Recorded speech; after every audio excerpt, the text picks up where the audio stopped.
Kano State is Nigeria's second largest commerce hub and a key trading area in the northern region of the country. As a megacity, infrastructure development is one aspect that the Kano State government is taking seriously. Few months after assuming office, Governor Abdullahi Ganduje deployed his experience of having been a two-term deputy governor in disbursing the scarce funds of the state into tangible developmental projects in Kano State. Governor Ganduje looked into the infrastructure deficit in Kano State and what could be done to open more towns and villages by reconstructing existing roads and constructing new ones, completing ongoing projects that were inherited, constructing feeder roads, rehabilitating bridges and building new ones, renovating schools and colleges, hospitals, and generally creating the necessary environment for new investments and foreign capital. To know more about what the Ganduje administration is doing in the area of infrastructure, Kano Spotlight arranged a day out with the Kano State Commissioner for Works, Housing and Transport, Aminu Aliyu. We are going to site to see the projects of His Excellency the Governor. Which of the We are now going to the Skill Acquisition Center. We start from there and we go round so that we can be able to finish at the Goforwa interchange. Okay, yes. All right, let's go. The Commissioner and his officers were set to go on a trip with me to some key projects of the Kano State government.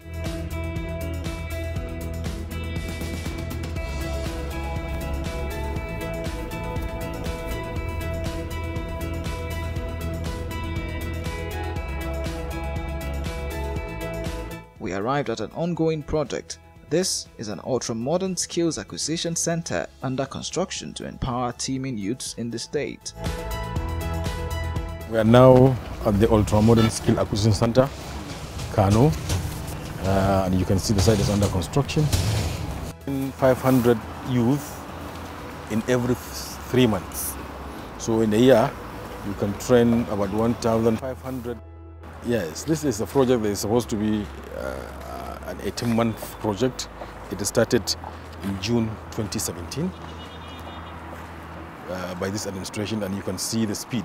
His Excellency, the Vice President, was here to commission it, and when he came last 2 months, he was also amazed with the level of progress, and he was confident this center will really turn Kano around.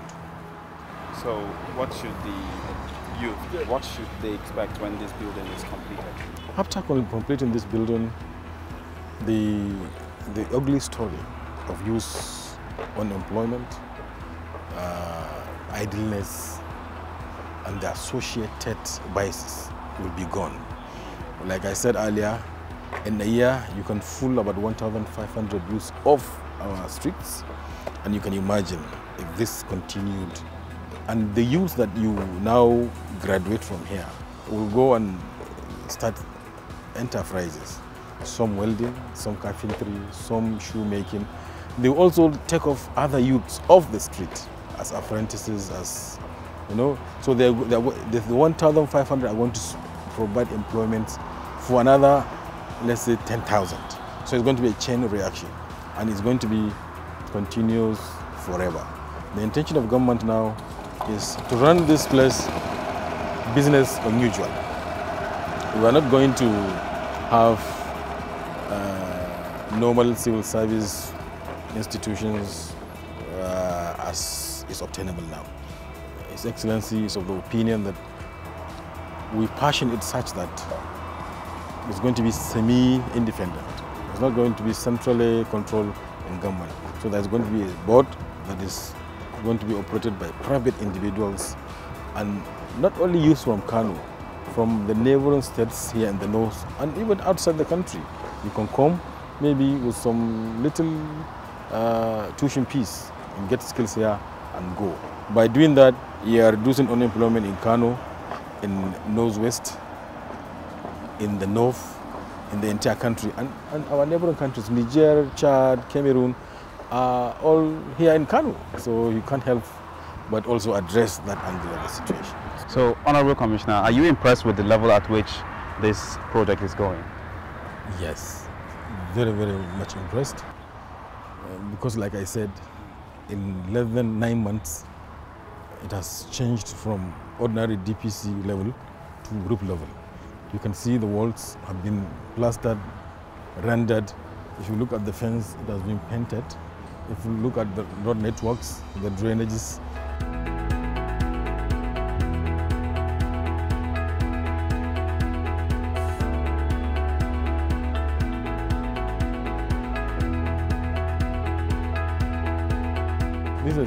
This is the back gate that is supposed to service the students. But the main gate for the administrative block is right behind you. You can see it has also attained some level of completion. And this is the road network. Behind this road network, the border road, you have what you call a green area. Yes, this is an institution. So you really have to make it, environmentally also compliant. Is it a place for relaxation? For relaxation, for recreations, you know. You may have some 1 or 2, maybe basketball court, some tennis court in this. Then you have some sort of garden for relaxation for students after serious lectures or serious workshop work. That extreme side is being dedicated for that. Yes, it's meant for that. I'd like you to take us in. You're welcome. This way.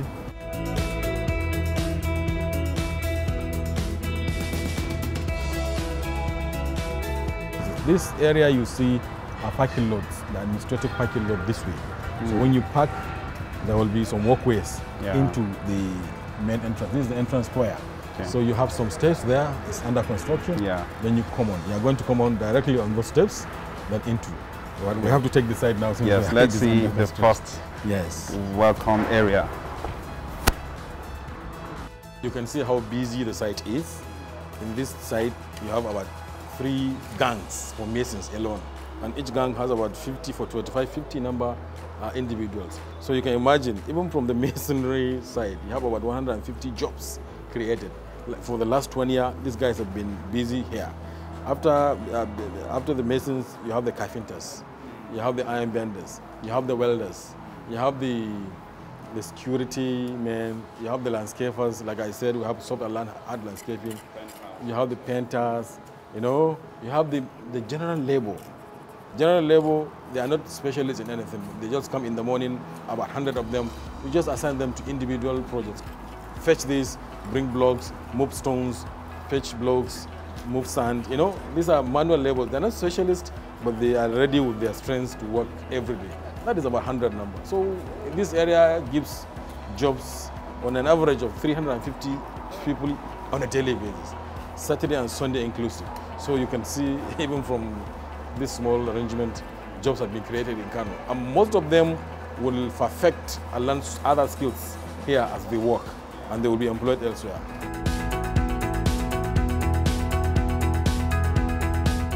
So tell us more about this reception area. This is the reception area. This is the first point of contact when you come in here.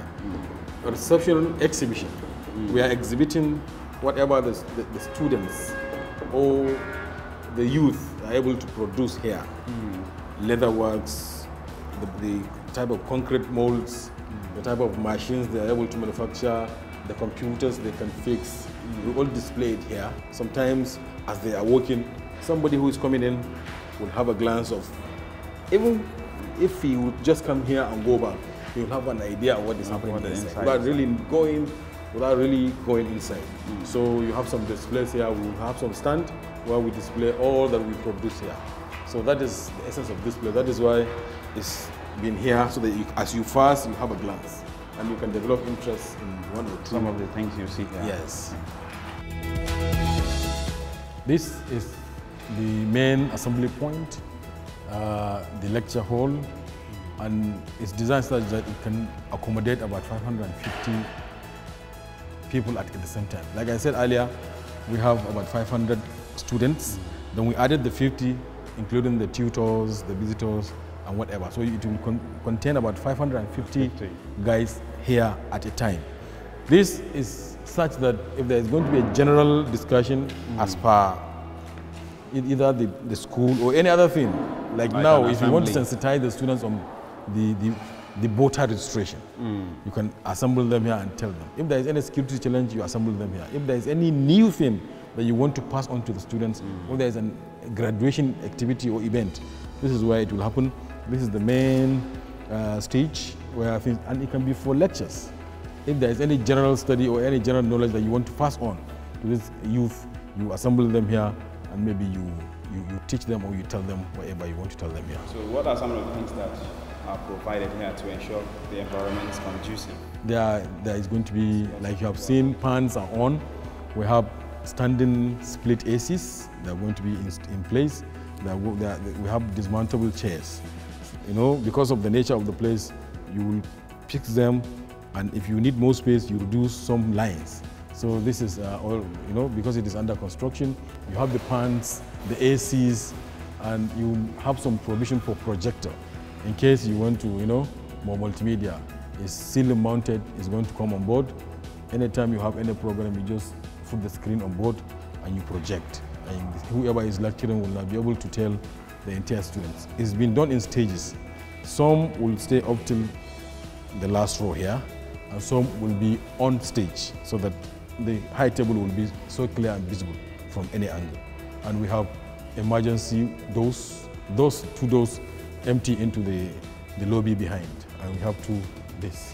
So we have a lot of control here, and that is why it's secured. You can see it's fully ventilated and highly lighted. So it's going to serve the purpose extremely well.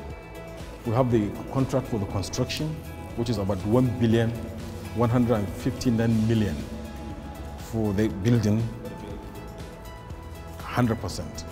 Then we have the other component, which is the equipment. The equipment is about 2,360 million. As I speak to you, the contractor is not owing a kobo as far as this project is concerned. He has reached about 85% completion. No certificate is pending. We are waiting for him to reach some level before we pay him. The supplier, we have the building contractor and the supplier contractor. The supplier contractor has been advanced about 2 billion naira. Most of the equipments have been procured, they've been produced, they've been fabricated in Nottingham in northern London.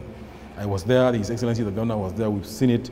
Some are on high seas now on their way en route to Nigeria by Lagos port. So inshallah, in a matter of 2-3 weeks, they will reach shore and we'll clear them on site. Already, we have about 60% of the equipment on site already, waiting to be installed. Like you see this block is for refrigeration and air conditioning. This place, you see some power outlets. The equipment will be mounted along the walls and in the middle. So all these are supplies for the equipment.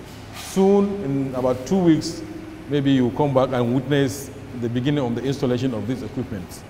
The idea is for this center to be commissioned by November this year, by God's grace. And we are working towards that. It's very possible.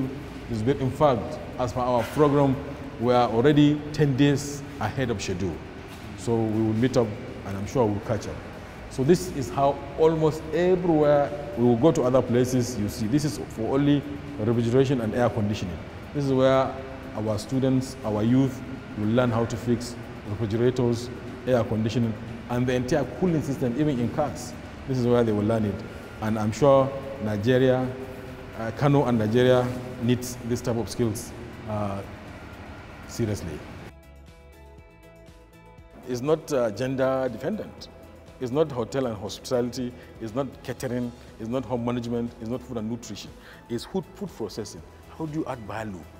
For example now, the granite you produce, how do you keep it to the next season?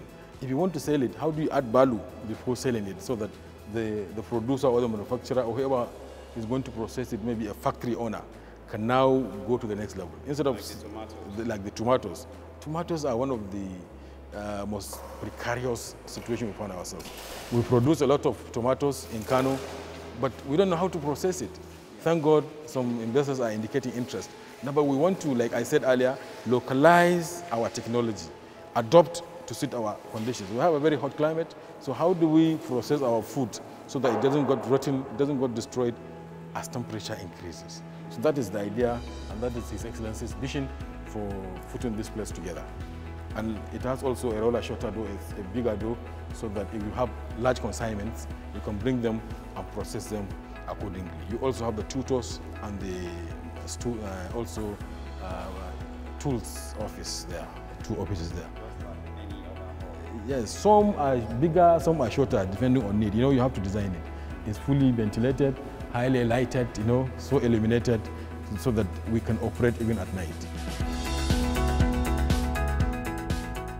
After we left the Skills Acquisition Center, we visited Kano's longest flyover. The 2-kilometer bridge starts from Murtala Muhammad Way, which passed through Yankura Market and extends to the ever-busy Sabon Gari Market before terminating at the Triumph Publishing Company. This is Murtala Muhammad Bridge. This is 1.76, that is 1 kilometer, 760 meters. It's about the longest dry bridge in the country. This project was initiated by the former administration, but His Excellency, out of his wisdom, believed that all projects that were started by any administration before him should be continued if they have any economic, social, or any benefit to his people. When his government came on board, this project was only 15%. We are now 82%, and inshallah by October, that is in the next 2 months, we should be talking about flying this bridge. We should have asphalted this bridge so that the works under this project involves this bridge, which is about 1.76 kilometers, and all the slip roads under. You have drainages, other road networks under this bridge. This is Sabon Gari Market by our right. This is Singa Market by our left. We have the Wafa Birudi Change Market at the extreme end. We have the head offices of banks. All banks, all branches, head offices, main branches are here along this road down. You must have seen Dennis, GT, and all the banks. We have the Yankura Market, just at this, close to this junction. We also have the Sabon Gari Stadium, which is famous in Kano. That is where you have the main activities of football and other related sporting activities happening, and also the associated commercial activities. This is the commercial hub of Kano. This is the Sabon Gari Market. You have the Yankura, you have you also have the Bata, where they sell shoes and stationaries. So this bridge will be commissioned, inshallah, by the end of this year. Like I said earlier, the flyover, the top, is going to be put to use by the end of October.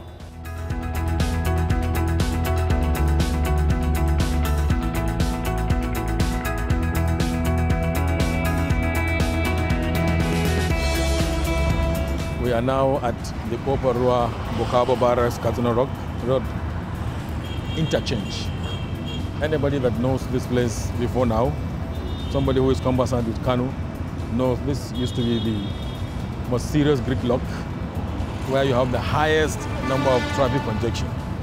And it is so because we have an international market, international grains market known as the Wano, which service not only Nigeria, not only northern Nigeria, but the states of Niger, Cameroon, Benin, Chad. They all come to Kano to buy their grains. There's an international grains market here in Dawano. It's down this road. We also have an army barracks here in Kano called Bukabo Barracks. We have a very important market known as Koparua Market. This market deals in construction materials and spare parts for automobiles. And down the line, this road is a major link to the northern parts of Nigeria and other countries in the West African sub-region. So you can see the level of congestion this road used to have. But out of the wisdom of His Excellency, the Governor, Dr. Abdullah Umar Ganduje, really challenged us to come up with an idea of how to redesign this place so that traffic will move freely. This is what informed this edifice you see, which we call the Oparua Interchange. This is about 2 kilometers, 2.3 kilometers long, and you have so many ramps coming in and going out. You also have a roundabout, you will see it later, as an overpass. This road has solved, this solution has taken care of the hitherto traffic challenges that has divided this area. This is the economic gate to Kano. This is the second most important road into Kano apart from Zaria Road. This is the road that links to so many places and so many commercial and economic activities. That, as you can see now, the road is about 95% complete. We are about to put the lights, the street lights. These walls, the retaining walls, are going to be painted in our traditional colors. We will have some paintings that will depict the history and culture of Kano people. By the time that is done, and also upstairs, as you go off, you will see, we are going to have a very lush green. We are going to put a lot of flowers and grasses so that it will be also environmentally compliant. So this is the Oberwa interchange. It's 95% completed, and it has already solved the notorious traffic jam that used to devil this place. Okay, it is obvious that this underpass bridge is part of the efforts of the government of Abdullahi Ganduje in providing infrastructure for economic development, looking at the state at which the Wano market is. So what are some of the infrastructures that the governor is putting in place to ensure economic development of the state? I remember when we visited this place with His Excellency, the Vice President, he was asking, when did you start this project? We said we started 2015, 2016. He said, in just a couple of 2 years, you're able to achieve this much? Yes, we say yes. Not only this one, we are replying to His Excellency, not only this one, but we are able to achieve another underpass that has already been commissioned at Panshekara-Madobi Junction. That is about 2 billion naira project. His Excellency, the President Muhammadu Buhari has commissioned it when he came. Apart from this one, we also constructed another one, another brand new underpass, the one at Dengi Roundabout. Dengi Roundabout is a junction, it's also on Zaria Road. It's a junction between Zoo Road and Zaria Road. It's also, like I said, this is the second most important. The Zaria Road is the first most important road into Kano. So the underpass I'm talking about, the Dengi underpass, is along that most important road. So you can see the importance. The one at Dengi is not only like this, but it's a 3-level underpass. You have an underpass, you have an overpass, and you have a flyover, all in one place vertically. You know, even environmentally, because of the exhaust from motors, that helps in polluting our environment, the noise pollution, and the delays in time. You know, time is money. Now, because of the time wasted here in Kano, and most of the people in Kano are into trading and other commercial activities, any minute wasted is money wasted. So with these edifices and this infrastructure has really gone a long way in solving so many problems, economic, social, and environmental. So apart from this flyover and underpass bridges that you have, do you have other road networks built in the urban areas? We have so many. Even His Excellency the President, when he came, he commissioned another one. We call it the CBN dual carriageway. It's a dual carriage expressway, which is about 1.7 kilometers. It's more than 1 billion naira. It has been commissioned by His Excellency the President. In all the 3 territorial districts in the state, Kano South, Kano Central, we have so many roads. This time is just short for me to enumerate them. Thank you very much, Honorable Commissioner. Welcome to TBC. Welcome to Kano. With that, we've come to the end of Kano Spotlight for this week. We hope to bring you more exciting interviews and stories from the ancient city of Kano. I remain your regular host, Ibrahim Isa. See you next week.